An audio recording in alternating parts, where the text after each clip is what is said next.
नमस्कार दोस्तों, मैं रत्नेश वर्मा पुनः आपका बहुत बहुत स्वागत करता हूं आपके अपने चैनल रत्नेश इंग्लिश सॉल्यूशन में। मित्रों, आज मैं एक ऐसे विषय पर बात करने वाला हूं जो निश्चित तौर पर आपकी कई सारी समस्याओं को, कई सारे विचारों को दूर कर देगा। आज जिस टॉपिक में मैं बात करने वाला हूं उसमें आपको किसी भी प्रकार के कोई नियम रखने की आवश्यकता नहीं है, कोई फॉर्म्स याद करने की आवश्यकता नहीं है। अगर मैं यूं कहूं कि जिस प्रकार क्रिकेट में एक फ्री हिट होता है, उसमें सिर्फ एक ही चीज का डर होता है कि आपकी बॉल कैच नहीं होना चाहिए, बाकी कोई सारे नियम में आपको छूट होती है।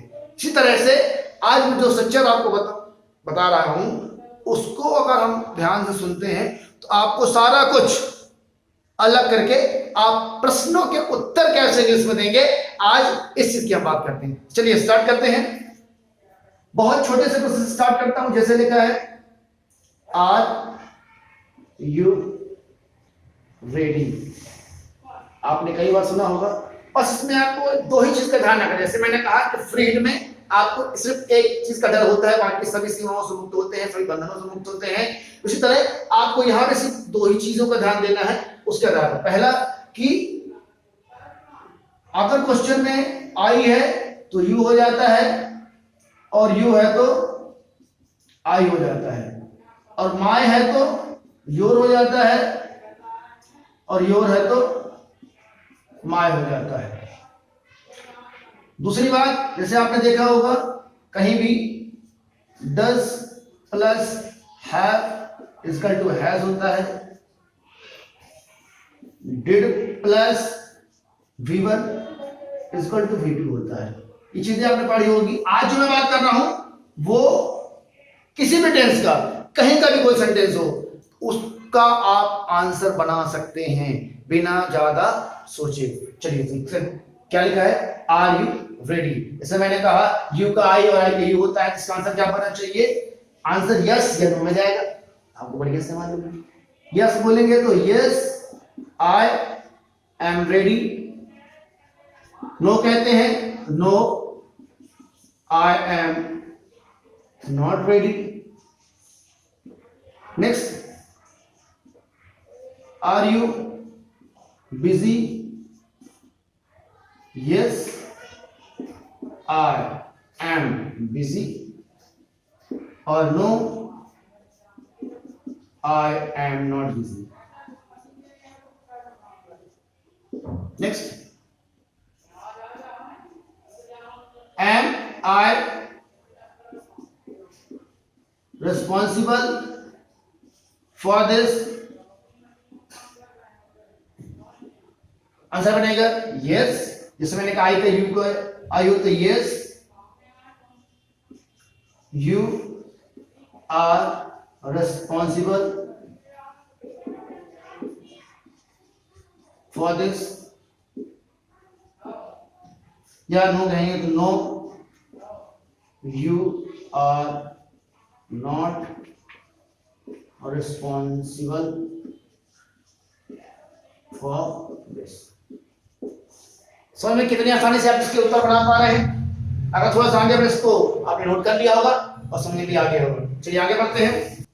मैं कहूं question next, am I wrong? So क्या बनेगा? आई का क्या होता है? यू होता है। यस या नो में आंसर क्या आता है? Yes you are wrong. अगर नेगेटिव बोलते हैं तो no you are not wrong. Next कहें, इज इट माई फॉल्ट? क्या होगा यहां पर? माय का योर, योर का माय होता है। यस या नो में आंसर जाएगा yes it is your fault. या नेगेटिव में बात करते हैं तो no it is not your fault. चलिए तो अब बात करते हैं। कुछ मैं आपको और क्वेश्चन देता हूं प्रैक्टिस के लिए, जिसका आप स्वयं से आंसर पाने का प्रयास करेंगे तो आपको समझ में आएगा कि वास्तव में कहां तक चीजें आपको क्लियर हो पाएंगी। देखते हैं।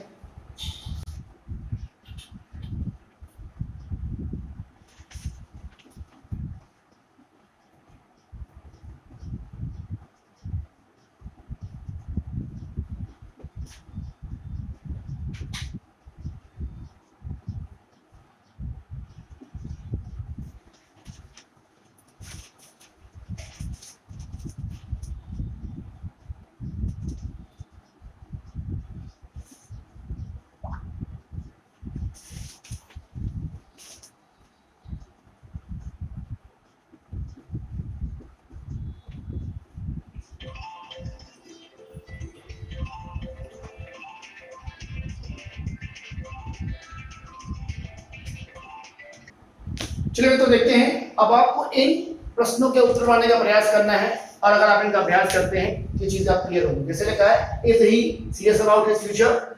आंसर यस या नो में आपको देना है। Are you satisfied by your performance? इसका भी आंसर आपको यस या नो में देना है। Is he careless? इसका भी आंसर आपको पॉजिटिव या नेगेटिव बना सकते हैं। एम आई अ रिस्पांसिबल सिटीजन? इसको भी आप नेगेटिव या अफर्मेटिव बना सकते हैं। Is he member of your party? इसको भी आप पॉजिटिव अफर्मेटिव दोनों बना सकते हैं। Is he dedicated towards his work? अगर आप इनका आंसर बनाएंगे तो आपको लगेगा कैसे प्रश्न बनता है, आप बना सकते हैं। चलिए आगे देखते हैं।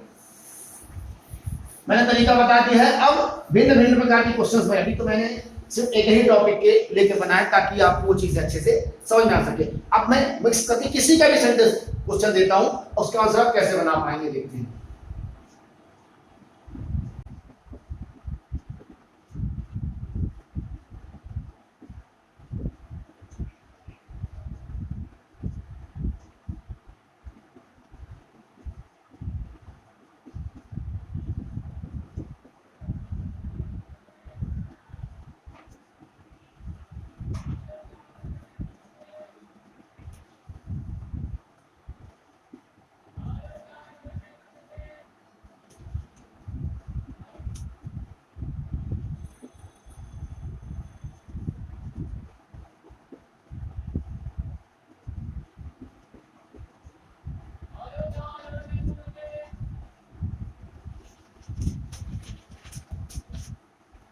अगर मैं बात करूं कि आप इन क्वेश्चंस के आंसर कैसे बनाएंगे, किस टेंस का है, किससे क्या सहायक क्रिया है, उसको आपको बहुत ज्यादा याद करने की आवश्यकता नहीं है।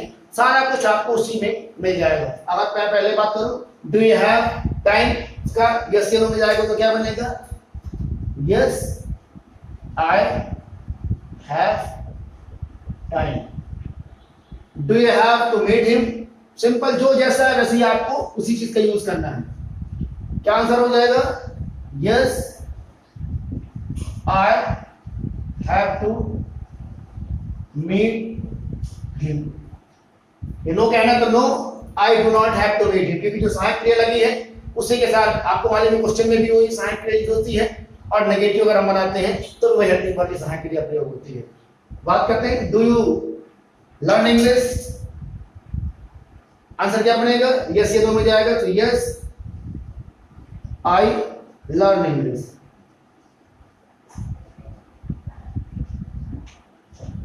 इसी तरह से आप बाकी क्वेश्चंस के आंसर्स बनाएंगे और आप प्रयास करेंगे तो निश्चित तौर पर चीजें आपको समझ में आ जाएंगी। तो मैं चाहता हूं कि अगर आपको कोई बात समझ नहीं आती है, लगता है कोई प्रश्न है, कोई जिज्ञासा है, कोई कंफ्यूजन है, तो आप कमेंट बॉक्स में अपने सुझाव सजेशंस के माध्यम से अपने क्वेश्चंस के रूप में दे सकते हैं, जिनका मैं समझाने का प्रयास करूंगा। मुझे पूरा विश्वास है कि अगर आप ध्यान सहयोग करेंगे, कोऑपरेट करेंगे, निश्चित तौर पर आपको एक आशाजनक परिणाम निश्चित तौर पर आपको मिलेगा। अब मैं एक छोटी सी बात जो बताना चाह रहा था ताकि आपको चीजें थोड़ा सा और बेहतर हो जाए। एक मिनट का समय आपको लेना होगा, वो भी आप लीजिए। जैसे क्वेश्चन यहाँ पे लिखा हुआ है, डू यू स्पीक इंग्लिश?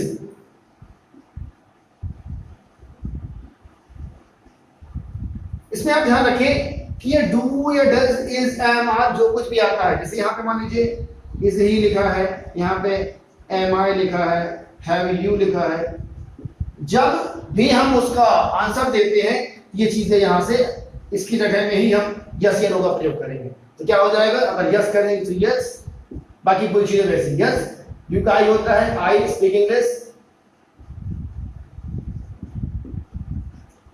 अब ऐसे कहें इज ही स्पीकिंग इंग्लिश, अगर मैं इसको बढ़ा के कहूं कि इज ही स्पीकिंग इंग्लिश, तो ये इसकी जगह में यस आ जाता है। फिर ये साइड के लिए अफर्मेटिव सेंटेंस बन जाएगा। सिंपली आपको मालूम है क्या हो जाता है, yes he is speaking English. इस तरह से ये चीजें क्लियर हो जाती हैं। तो आज के लिए इतना पर्याप्त है। बहुत बहुत धन्यवाद, मिलते हैं नेक्स्ट लेक्चर में। Thank you. कैसा लगा? एक नंबर, थोड़ा सामने ठीक हो गया।